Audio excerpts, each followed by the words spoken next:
ನಮಸ್ತೆ ಫ್ರೆಂಡ್ಸ್, ಇವತ್ತು ನೋಡಿ ಒಂದು ಸೂಪರ್ ಆಗಿರುವಂಥ ಒಂದು ರೆಸಿಪಿ ಜೊತೆನೆ ಬಂದಿದ್ದೀನಿ. ವೆರೈಟಿ ಆಗಿರುವಂತಹ ಒಂದು ಥಟ್ ಅಂತ ಮಾಡ್ಬೋದು. ಅಂದರೆ ಇದು ಟೇಸ್ಟು ಅದ್ಭುತವಾಗಿರುತ್ತೆ, ಮಾಡೋದಿಕ್ಕೂ ಸುಲಭ, ಹೆಲ್ದಿ ಆಗಿರೋ ರೆಸಿಪಿ ಎಲ್ಲ ಕೂಡ ಇದೆ ಇದರಲ್ಲಿ. ಬನ್ನಿ ನೋಡೋಣ ಇದು ಏನು ಹೇಗೆ ಮಾಡೋದು ಅಂತ. ಅದಕ್ಕೋಸ್ಕರ ಅರ್ಧ ಕಪ್ ರವೆ ತಗೊಂಡಿದ್ದೀನಿ, ಬಾಂಬೆ ರವೆ. ಆಮೇಲೆ ಅರ್ಧ ಕಪ್ ಶಾವಿಗೆ, ರೋಸ್ಟೆಡ್ ಶಾವಿಗೆ ತಗೊಂಡಿರೋದು. ಅದಕ್ಕೆ ಅರ್ಧ ಕಪ್ ಮೊಸರು. ಮೊಸರು ತಗೊಳ್ಳುವಾಗ ಜಾಸ್ತಿ ಹುಳಿ ಇರಬಾರ್ದು, ಒಂದು ಸ್ವಲ್ಪ ಸ್ವೀಟ್ ಇರುವ ಮೊಸರೇ ತಗೊಳ್ಳಿ, ಹಾಗಿದ್ರೆ ಮಾತ್ರ ಚೆನ್ನಾಗಿ ಬರೋದು. ಇನ್ನೆಲ್ಲ ಕೂಡ ಇದನ್ನು ಮಿಕ್ಸ್ ಮಾಡ್ಕೊಳ್ಳಿ. ರವೆ ರೋಸ್ಟೆಡು ಆಗ್ಬೋದು, ಹಾಗೇನು ಹಾಕ್ಬೋದು.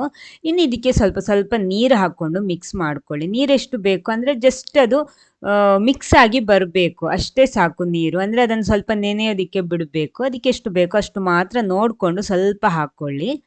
ನೋಡಿ, ಈ ರೀತಿ ಮಿಕ್ಸ್ ಮಾಡ್ಕೊಳ್ಳಿ ಒಂದು ಸಲ. ಫುಲ್ಲಾಗಿ ಅದು ಮಿಕ್ಸ್ ಆಗಿ ಬರಬೇಕು, ಅಷ್ಟೇ ಸಾಕು, ಜಾಸ್ತಿ ಹಾಕೊಳ್ಳೋದು ಬೇಡ. ನೋಡಿ, ಈ ರೀತಿ ಹಾಕಿಟ್ಟಿದ್ದೀನಿ, ಮಿಕ್ಸ್ ಮಾಡಿಬಿಟ್ಟು. ಇನ್ನೇ ನೋಡಿ, ಇದನ್ನೊಂದು 20 ನಿಮಿಷ ಹಾಗೆ ಬಿಡಿ, ಮುಚ್ಚಿಟ್ಕೊಳ್ಳಿ. ಇವಾಗ ನೋಡಿ, ಓಪನ್ ಮಾಡಿಟ್ಟಿದ್ದೀನಿ.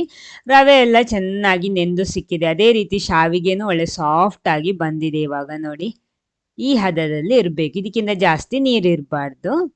ಕರೆಕ್ಟಾಗಿ ಬಂದಿದೆ. ಇನ್ನು ಇದಕ್ಕೆ ರುಚಿಗೆ ತಕ್ಕಷ್ಟು ಉಪ್ಪು ಕೂಡ ಸೇರಿಸ್ಕೊಳ್ಳಿ. ಆಮೇಲೆ ಒಂದು ಅರ್ಧ ಟೀ ಸ್ಪೂನ್ನಷ್ಟು ಜೀರಿಗೆ, ಒಂದು ಅರ್ಧ ಟೀ ಸ್ಪೂನ್ ಮೆಣಸಿನ ಹುಡಿ ಅಥವಾ ಚಿಲ್ಲಿ ಫ್ಲೇಕ್ಸ್ ಕೂಡ ಹಾಕ್ಬೋದು ನಿಮಗೆ. ಇನ್ನು ಈರುಳ್ಳಿ ಮತ್ತು ಹಸಿಮೆಣಸಿನಕಾಯಿ ಕಟ್ ಮಾಡಿಟ್ಕೊಂಡಿದ್ದೆ, ಅದನ್ನು ಕೂಡ ಸೇರಿಸ್ತೀನಿ. ಒಂದು ಈರುಳ್ಳಿ ತಗೊಂಡಿರೋದು. ಅದೇ ರೀತಿ ಒಂದು ಕ್ಯಾರೆಟ್. ಇಲ್ಲಿ ನಿಮಗೆ ಬೇರೆ ಯಾವುದೇ ವೆಜಿಟೇಬಲ್ಸ್ ಬೇಕಿದ್ರೂ ತರಕಾರಿನೂ ಸೇರಿಸ್ಬೋದು ಅಥವಾ ಸೊಪ್ಪು ಸೇರಿಸ್ಬೋದು. ಅದೆಲ್ಲ ನಿಮ್ಮ ಚಾಯ್ಸ್. ನಿಮ್ಮ ಬಳಿ ಏನಿದೆಯೋ ಅದನ್ನು ಹಾಕ್ಕೊಂಡ್ರೆ ಆಯಿತು. ಇದೇ ಹಾಕಬೇಕು ಅಂತ ಏನಿಲ್ಲ, ನಿಮ್ಗೆ ಯಾವ್ದು ಇಷ್ಟ ಇದೆಯೋ, ಟೇಸ್ಟ್ ಇದೆಯೋ ನೋಡಿ, ಈ ರೀತಿ ಬರಬೇಕು. ಇನ್ನು ಇದನ್ನು ಈ ರೀತಿ ಕಾವಲಿಯಲ್ಲಿ ಹಾಕ್ಬಿಟ್ಟು ಈ ರೀತಿ ಸ್ಪ್ರೆಡ್ ಮಾಡೋದು, ಅಷ್ಟೇ ಇರೋದು. ಹಿಟ್ಟು ರೆಡಿ ಆಗಿದೆ. ಕಾವಲಿ ಬಿಸಿ ಮಾಡೋದಕ್ಕೆ ಇಟ್ಟಿದ್ದೀನಿ. ಅದಕ್ಕೆ ಸ್ವಲ್ಪ ತುಪ್ಪ ಸ್ಪ್ರೆಡ್ ಮಾಡ್ತಾ ಇದ್ದೀನಿ. ತುಪ್ಪ ಅಥವಾ ಎಣ್ಣೆ ಯಾವುದು ಆಗ್ಬೋದು. ನೋಡಿ, ಈ ರೀತಿ ಸ್ವಲ್ಪ ಹಿಟ್ಟು ತಗೊಳ್ಳಿ. ಸೌಟಲ್ಲೇ ನೋಡಿ ಜಸ್ಟ್ ಈ ರೀತಿ ಸ್ಪ್ರೆಡ್ ಮಾಡಿಕೊಂಡ್ರೆ ಆಯಿತು. ನೀರು ಹಿಟ್ಟಲ್ಲ ಇದು.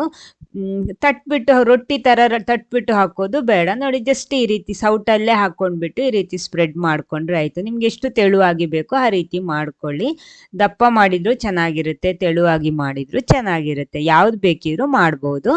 ನೋಡಿ, ಈ ರೀತಿ ಫುಲ್ಲಾಗಿ ಈ ರೀತಿ ಸ್ಪ್ರೆಡ್ ಮಾಡ್ಕೊಂಡಿದ್ದೀನಿ ನಾನು. ಬೇಕಿದ್ರೆ ಇದರ ಮೇಲ್ಗಡೆ ಬೇಕಿರೋ ನಿಮಗೆ ಸ್ವಲ್ಪ ವೆಜಿಟೇಬಲ್ಸ್ ಎಲ್ಲ ಕಟ್ ಮಾಡಿಬಿಟ್ಟು ಹಾಕ್ಬೋದು. ನೋಡಿ, ಈ ರೀತಿ ಫುಲ್ಲಾಗಿ ನಿಮ್ಗೆ ಎಷ್ಟು ತೆಳುವಾಗಿ ಬೇಕೋ ಆ ರೀತಿ ಮಾಡಿಕೊಂಡ್ರೆ ಆಯಿತು. ಇನ್ನು ಸ್ವಲ್ಪ ತುಪ್ಪ ಕೂಡ ಇದರ ಸೈಡಿಗೆ ಸ್ವಲ್ಪ ಸ್ಪ್ರೆಡ್ ಮಾಡ್ತಾ ಇದ್ದೀನಿ. ನೋಡಿ, ಈ ರೀತಿ ಫುಲ್ಲಾಗಿ ಸ್ಪ್ರೆಡ್ ಮಾಡ್ಕೊಳ್ಳಿ. ಇನ್ನು ಇದನ್ನು ಸ್ವಲ್ಪ ಹೊತ್ತು ಮುಚ್ಚಿ ಬೇಯಿಸ್ಕೊಳ್ಳಿ. ನೋಡಿ, ಇವಾಗ ಒಂದು ಬದಿ ಲೈಟಾಗಿ ಬೆಂದು ಬಂದಿದೆ. ಇನ್ನು ಇದನ್ನು ತಿರುಗಿಸಿ ಹಾಕ್ಕೊಂಡ್ಬಿಟ್ಟು ಎರಡು ಬದಿ ಕೂಡ ತಿರುಗಿಸಿ ಹಾಕು. ನಾವು ನಾರ್ಮಲ್ ರೊಟ್ಟಿ ಎಲ್ಲ ಮಾಡ್ತೀವಲ್ಲ, ಚಪಾತಿ ಎಲ್ಲ ಮಾಡ್ತೀವಲ್ಲ, ಅದೇ ರೀತಿ ಮಾಡಿಕೊಂಡ್ರೆ ಆಯಿತು. ಎರಡು ಬದಿ ಕೂಡ ಈ ರೀತಿ ತಿರುಗಿಸಿ ಹಾಕ್ಕೊಂಡು ಬೇಯಿಸ್ಕೊಂಡ್ರೆ ಆಯಿತು. ನೋಡಿ, ಇವಾಗ ಇದು ರೆಡಿ ಆಗಿದೆ. ಎರಡು ಬದಿ ಕೂಡ ಕರೆಕ್ಟಾಗಿ ಸೆಟ್ಟಾಗಿ ಸಿಕ್ಕಿದೆ. ಸೂಪರ್ ಆಗಿರುವಂಥ ಒಂದು ಶಾವಿಗೆ ಮತ್ತು ರವೆ ರೊಟ್ಟಿ ರೆಡಿ ಆಗಿದೆ. ಎಣ್ಣೆಯಲ್ಲಿ ಫ್ರೈ ಮಾಡಬೇಕು ಅಂತ ಇಲ್ಲ, ಆದರೆ ಅಷ್ಟೇ ರುಚಿಯಾಗಿ ಸಿಗುತ್ತೆ. ಅದೇ ರೀತಿ ಮೈದಾ ಬೇಡ, ತಟ್ಟು ರುಬ್ಬೋದು ಬೇಡ, ಆ ಥರ ಏನು ಬೇಡ. ತಟ್ಟು ಅಂತ ಮಾಡುವಂಥ ಒಂದು ಬ್ರೇಕ್ಫಾಸ್ಟ್ ರೆಸಿಪಿ ಇದು. ಅದು ಹೆಲ್ದಿ ಆಗಿರುವಂಥ ಒಂದು ಬ್ರೇಕ್ಫಾಸ್ಟ್ ರೆಸಿಪಿ ಅಂತಾನೆ ಹೇಳ್ಬೋದು. ಟೇಸ್ಟಿಯಾಗಿರುವಂಥದ್ದು. ಮಿಸ್ ಮಾಡಬೇಡಿ. ಒಂದು ಸಲ ಆದರೂ ಇದನ್ನು ಟ್ರೈ ಮಾಡಿ, ಟೇಸ್ಟ್ ಮಾಡಿ ಹೇಗಾಗಿದೆ ಅಂತ ಫೀಡ್ಬ್ಯಾಕ್ ತಿಳಿಸೋದಕ್ಕೂ ಮರಿಬೇಡಿ. ಆಮೇಲೆ ನೀವು ಫಸ್ಟ್ ಟೈಮ್ ಈ ಚಾನಲ್ ನೋಡೋರಾದರೆ ದಯವಿಟ್ಟು ಚಾನಲ್ ಸಬ್ಸ್ಕ್ರೈಬ್ ಮಾಡಿ, ಸಪೋರ್ಟ್ ಮಾಡಿ. ಅದರ ಪಕ್ಕದಲ್ಲಿರುವ ಬೆಲ್ ಐಕನ್ ಪ್ರೆಸ್ ಮಾಡಿ, ಅದರಲ್ಲಿ ಬರೋ ಆಲ್ ಆಪ್ಷನಿಗೂ ಕ್ಲಿಕ್ ಮಾಡಿ. ಹಾಗಿದ್ರೆ ಮಾತ್ರ ನಾನು ಹಾಕುವ ವೆರೈಟಿ ಟೇಸ್ಟಿ ಹೆಲ್ದಿ ರೆಸಿಪೀಸ್ಗಳ ನೋಟಿಫಿಕೇಷನ್ ಎಲ್ಲ ಸಿಗುತ್ತೆ. ಫೇಸ್ಬುಕ್ ಪೇಜಲ್ಲಿ ವಿಡಿಯೋ ನೋಡ್ತೀರಾ, ದಯವಿಟ್ಟು ಪೇಜ್ ಫಾಲೋ ಮಾಡಿ. ಇನ್ನೊಂದು ಟೇಸ್ಟಿ ವೆರೈಟಿ ಹೆಲ್ದಿ ರೆಸಿಪಿ ಜೊತೆನೇ ಬರ್ತೀನಿ. Okay, thank you.